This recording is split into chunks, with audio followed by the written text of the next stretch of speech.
Hey everybody, welcome back to another episode of Family Wealth and Other Musings. I am your host, Becky Easton. And if you're new around here, I'm a personal family lawyer licensed in Arizona and Colorado. And this podcast aims to bring you a little bit of legal content and tangentially related content as well. And just a little bit every day. This was born out of a challenge to post one podcast episode every day for a year. And we are almost at episode, where are we? We're in the 90s now. This is crazy exciting, guys. I'm doing so well. I'm very proud of myself, and I love having you all along on the journey with me, helping me stay accountable to posting every day, coming back and being here with you and bringing this content to you. So a lot of this, including the article that I'm going to talk about today, a lot of these articles can also be found on our blog, which is available at familywellthsecrets.eastonlawpllc.com. And let's see, what else did I want to say about that? Yeah, if you'd like to read the content as well, you can head over there for some of these articles that I go over that I get graciously through New Law Business Model, which is if you happen to be an attorney out there and you're considering picking up estate planning as an extra practice area, or even business planning, then I'd highly recommend checking them out. I've really enjoyed my experience with NLBM, and I get really great content that I'm then able to share with you guys, and some really excellent training as well. So a lot of my philosophy on how to best serve my clients, the attorney that I want to be for my clients, I found was kind of mirrored in their systems. And so it really made a whole lot of sense when I was looking for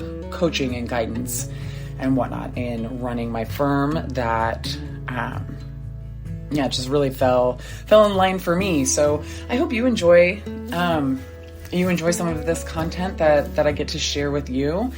And today we are coming back at you with part 2 of how to manage your digital accounts after your death.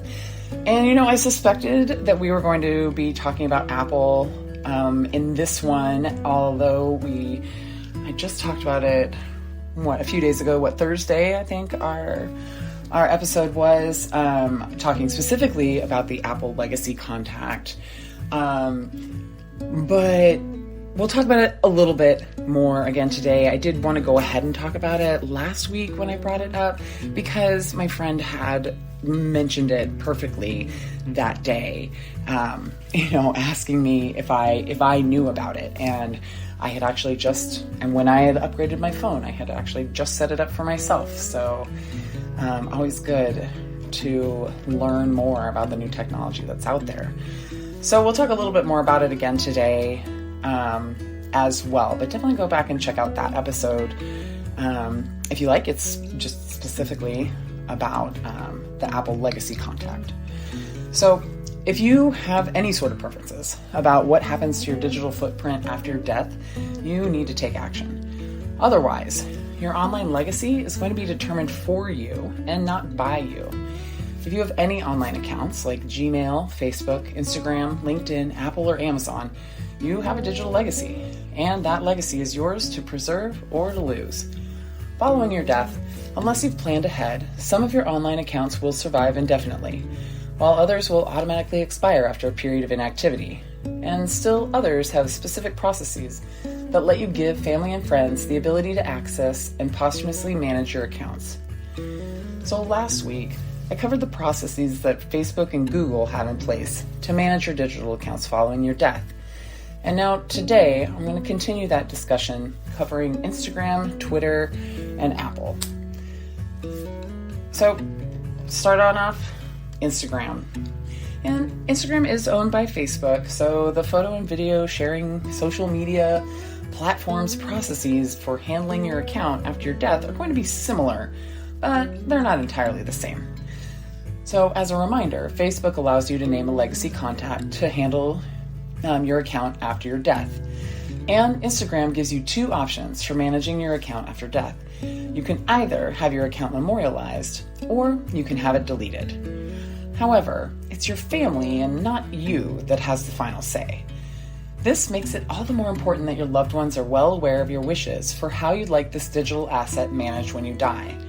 In order to have your account memorialized, Instagram requires a family member or friend to submit a special request form along with proof of your death, such as your obituary or death certificate. Once your account is memorialized, the word remembering appears next to your profile name, and your account will be basically frozen, appearing exactly as you left it before your death. All posts shared on your memorialized Instagram account will be preserved and shared with the same audience they were before your death. No one can log into the account, make changes to your posts, profile information, or settings. And additionally, your memorialized account will no longer appear in public Instagram forums, like its Explore page. Alternatively, Instagram allows your account to be permanently deleted after your death. And according to Instagram's policy, only family members can have your account deleted, and this requires a bit more effort than memorialization. To have your Instagram account permanently erased from cyberspace, your loved ones must not only submit a special form, but they must also supply your birth certificate, proof of death, as well as proof that they are your lawful representative under local law, the latter of which can take the form of a power of attorney document, a will, or an estate letter. And actually, reading this, I would be really curious to see how that would play out. I mean, if you were dead, this mentions a power of attorney. The power of attorney has no power once you have passed away. And a will or an estate letter. Yeah, so interesting there. I'd like to see how that actually plays out in practice. And let's go ahead and talk about Twitter now. Twitter's policies regarding the management of your account after death are fairly simple. Though if you're following the news these days, you know that those policies are subject to change maybe at any moment. In fact, the company only gives you one option when it comes to your account after death, and that's deactivation. Like Instagram, Twitter leaves a decision as to what happens to your account after your death up to your family. Twitter's Help Center offers a page with the specific details about deactivating a deceased person's account. So if your family has your login and password information when you die, it's fairly easy. Whoever has your login and password, plus the two-factor authentication access, if you have two-factor authentication turned on, can log into your account on their own and select the Deactivate My Account option. From there, the account will be deleted after 30 days of inactivity. With that said, the account can be reactivated simply by someone logging back into your account before 30 days expires. So if your family doesn't have your login information, Twitter offers an alternate option for your account's deactivation. However, Twitter notes that this option is only available to verified family members and estate executors. The process starts by having a family member or your executor fill out a special form requesting the removal of your account. Following the request, Twitter will email instructions asking the person for additional details, including information about your death, a copy of their ID, and a copy of your death certificate. And then from there, Twitter will review each request individually, but as long as the proper information is provided, Twitter notes that the vast majority of these requests are granted. So keep in mind that such requests will result in the account's permanent deletion. So make sure your loved ones carefully consider their decision, since once it's deleted, the process can't be reversed. So now back to talking about Apple devices and their services. So all Apple devices and services require an Apple ID, and this ID is used for everything from logging onto your iCloud files to making App Store purchases to tracking and finding your lost iPhone with the Find My app. Like Facebook, Apple lets you select a legacy contact to manage the data and devices connected to your Apple ID after your death. Your legacy contact can be anyone you choose, and you can even designate more than one. The data that your legacy contacts can access and manage includes items like photos, videos, messages, notes, files, contacts, calendar entries, downloaded apps, and backups of any devices stored in iCloud. Your legacy contacts will also be able to remove the activation lock from your devices so that they can personally use them, give them away, or sell them. However, your legacy contacts will not have access to your login or password information, your payment information, your iCloud email accounts, or any of your licensed media, which means that you can't pass on your collection of music, movies, or apps unless that media already exists on one of the devices that you own.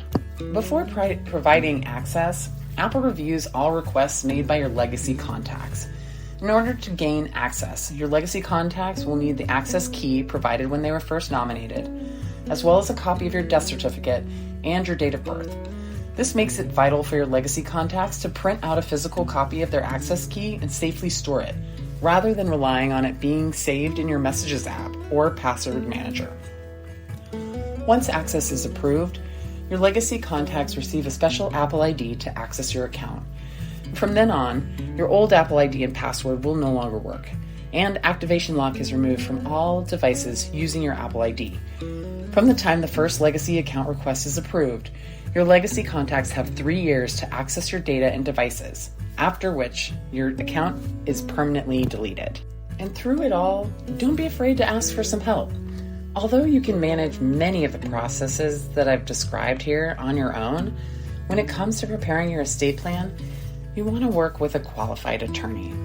Using the life and legacy planning process of a personal family lawyer ensures that all of your digital assets, along with your more traditional forms of property and wealth, are preserved and passed on seamlessly to your loved ones in the event of your death or incapacity, and will accomplish all of this while ensuring that you have the maximum level of privacy possible. So, after hearing all of this, you might be thinking, well, yeah, Becky, but what do we do? How do we get these digital assets into our estate plan? How do we account for them? Well, that's where I want you to tune in next Tuesday, because I'm going to conclude this whole discussion series by offering an easy 5-step process for including digital assets in your estate plan. So I hope you will check back then. And that will also be a part of our newsletter that goes out next week as well. So if you are not already signed up to receive our newsletter, then I recommend that you go check out our links page at bit.ly/Easton Law Links, bit.ly/Easton Law Links, and sign up for our newsletter. It comes out every Monday, straight to your inbox, and is chock full of fun information for you. So head over there and sign up so that you get me in your inbox as well.